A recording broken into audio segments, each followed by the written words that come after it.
It was the year 1854, and America stood on the brink. Slavery, the ever-persistent issue, continued to divide the nation. The issue was American expansionism. Every new state meant more congressmen. More congressmen meant more votes to potentially force abolition upon the South. So it was that an attempted solution and compromise to keep the peace would ironically drive the nation into civil war. Despite its control of many U.S. institutions, the American South was deeply insecure and fearful of abolition. By 1854, old compromises to partition the spread of slave states were seen as insufficient by the American South.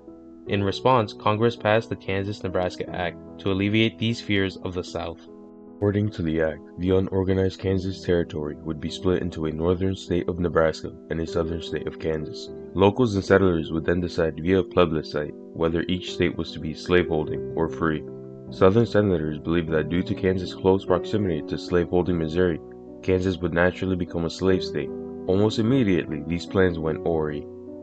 The bill's authors had not counted on the fervency with which Northern abolitionists had grown as a social movement. Whole businesses, such as the New England Immigrant Company, were set up with the sole purpose of helping finance abolitionist settlers and assisting them in settling in Kansas.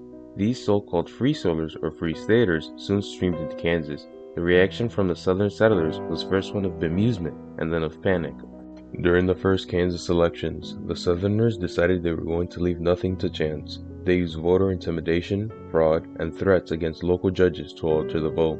As a result, pro-slavery candidate John Whitfield would win with a tremendous count of 2,258 to 305. Southern papers defended such actions, seeing them as necessary to prevent Kansas from being overrun by settlers who came to vote and for no other purpose. These brazen attacks stunned the North and aroused feelings of indignation.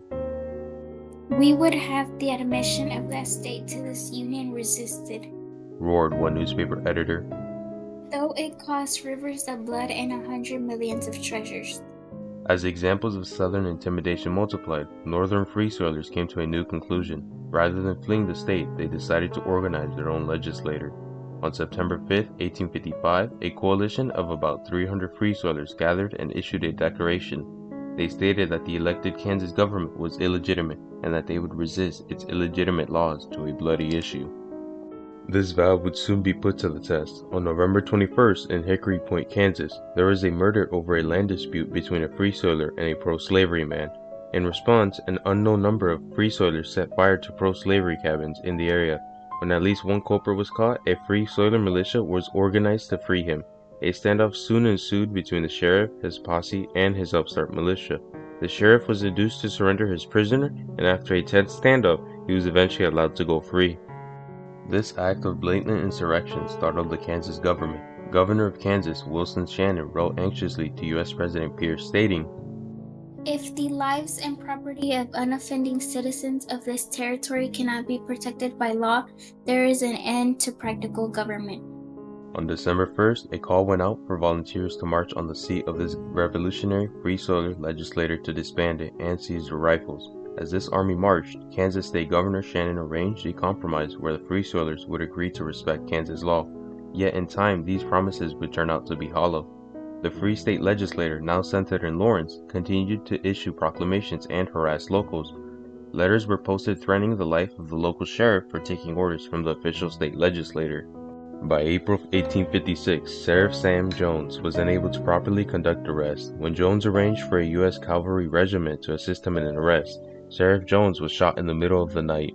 The South was incensed.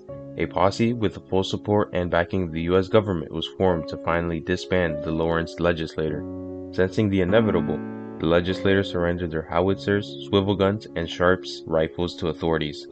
This could have been the end of the disorder in Kansas, but the posse Sam Jones commanded was mostly made up of Southerners, and they wished to have their vengeance. The Southerners began to loot and sack the entire town. Everything valuable was seized, and the local hotel burned to the ground. As newspaper after newspaper reported on the happenings, fears of civil war gripped the nation. As the Free Soilers licked their wounds, it was the enigmatic John Brown who would give them focus. John Brown was a quiet and somewhat strange man, and a passionate abolitionist. In response to the sack of Lawrence, John Brown gathered a posse of his sons and began murdering quiet, apolitical, pro-slavery settlers in cold blood. Multiple eyewitnesses claimed he justified their actions to them in the name of the Northern Army.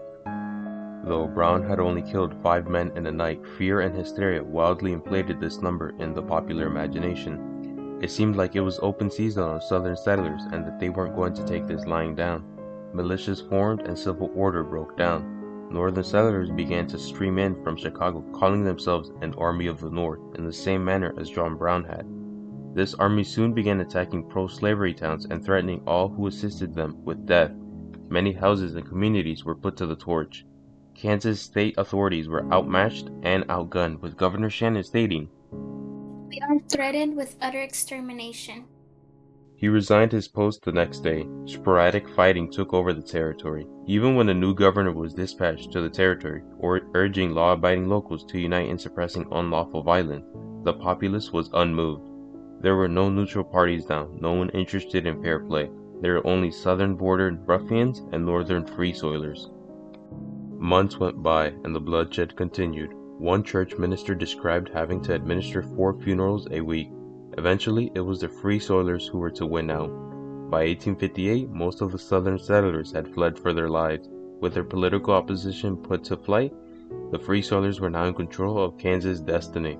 Whether out of partisanship or a genuine desire for peace, U.S. President James Buchanan attempted to impose a slave-holding constitution on the new free state majority. These attempts predictably failed, and Kansas limped on in a stage of legal limbo until 1861. Upon the outbreak of the Civil War, Kansas would finally be admitted to the Union as a free state, a freedom bought through blood, iron, and terror.